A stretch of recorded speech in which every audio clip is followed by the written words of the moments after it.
Hello, in this video we're going to cover seller reports on the JVZoo system. To get to those we go to Sellers Reports, and then I'm just going to run down the list here. The first one we're going to look at is paid to affiliates. When you go to this report, you're going to get the standard search engine that is at the top of many JVZoo sections. This allows you to pick a start date and end date for your report, or pick some settings that are pre-made here. And you have two other drop downs. One is where you can pick a specific product, and the other is where you can pick a specific funnel. This allows you to select a specific product or a specific sales funnel if you're trying to find out how much you paid out to all of your affiliates on that promotion.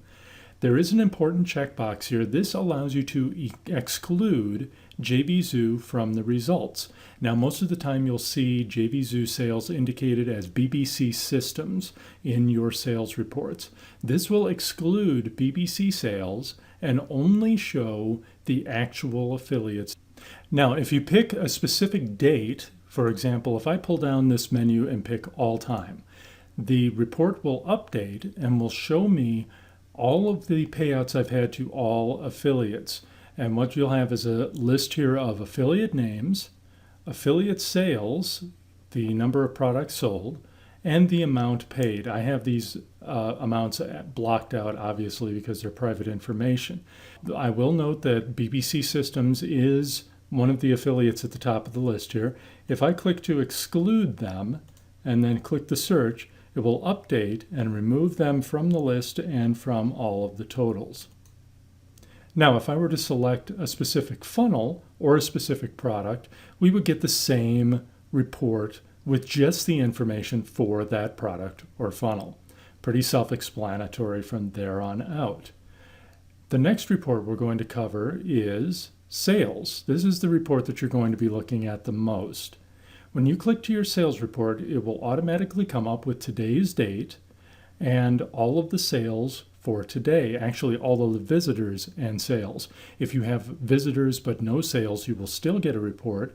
You'll find out who the affiliate was that sent each click, what product the click was sent to, the number of visitors, the number of sales generated, the conversion rate, which is the number of sales divided by the number of visitors, which will give you a percentage, the percent of visitors that actually turned into buyers. We get dollars per visitor. And what that does is it takes the total amount of the sale times the number of sales and then divides that by the number of visitors. This is also referred to as EPC, earnings per customer. So conversions and dollars per visitor are two very important statistics to show how well your sales material or your affiliates are doing. Dollars per sale simply takes the total dollars sold for that product and divides by the number of sales. What this tells you is if your product is selling for different amounts. Here's the dollar per sale. Also, the green bar at the top is the totals. So this is your total dollars per sale across all of your product sales, and the earnings per visitor across all of your product sales, and the conversion rate across all of your product sales. Then we, of course, have a total at the end, which shows the total dollars sold. You can pick a number of things off of the list here to narrow things down. You can pick pre-made dates, or you can set your own start and end date and click refresh, and it will update. If you use tracking IDs, the TID equals additional variable on the end of your URLs, then you can search for the tracking ID here as well, and it will narrow out those sales. All of the column tops as shown are links, so you can sort by those, so you can have highest or lowest sales first, highest or lowest conversions, etc. There is a button right here which will allow you to export these results as a CSV file. This is a text file which is comma separated. That's what the CSV stands for, comma separated values. This file can be imported into Excel or used in a number of other ways to look at your sales data. Now, moving along to the next report, we have pre-approvals. Pre-approvals are recurring payment products like membership sites. You can search for your pre-approvals and also get a forecast of how much it's forecasted you will make based on your history.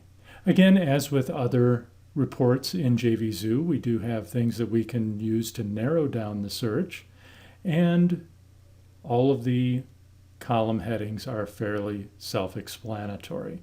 This payments cur max is how many payments were currently made and what the maximum are. PayPal has made adjustments over the years in the number of payments you can charge in a recurring setup. It is now up to, I believe, 10 years of payments, but it has changed. So if you made recurring sales before the latest change, this will show which ones are pre-change and which ones are post-change. Our next report to look at is the transaction report. This allows you to search for specific PayPal transaction IDs, emails, coupon codes, and JVZoo payment IDs.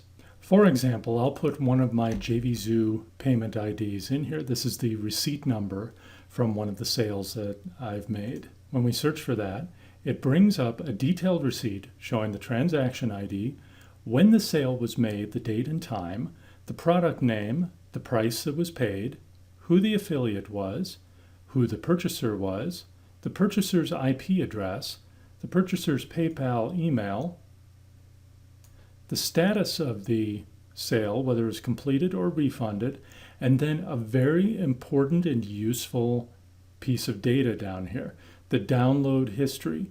That's in this table. This shows the date and time that the person actually clicked their link on the JVZoo receipt to get through to your download area. It also shows the IP they accessed from, as well as the agent information, which is what their browser sends through to identify which browser they used. Now, the reason that this is important is if PayPal lets you know that the person is disputing and saying that they've never accessed it or they never got their software, this is an important piece of information to provide to PayPal on your side in order to get that dispute taken care of in your favor. If you ever have a person who needs to have their receipt email resent from JVZoo, this is where you do it. You bring up their purchase and you resend their receipt. Our final set of reports to look at is taxes. We're not going to go very deep into this because it's pretty self-explanatory. If you are in the EU or another country that uses a VAT, a value-added tax, you can pull up a report on your VAT by country and VAT individual transactions. Same with sales tax. In the US, you can pick up sales tax by country or sales tax transactions.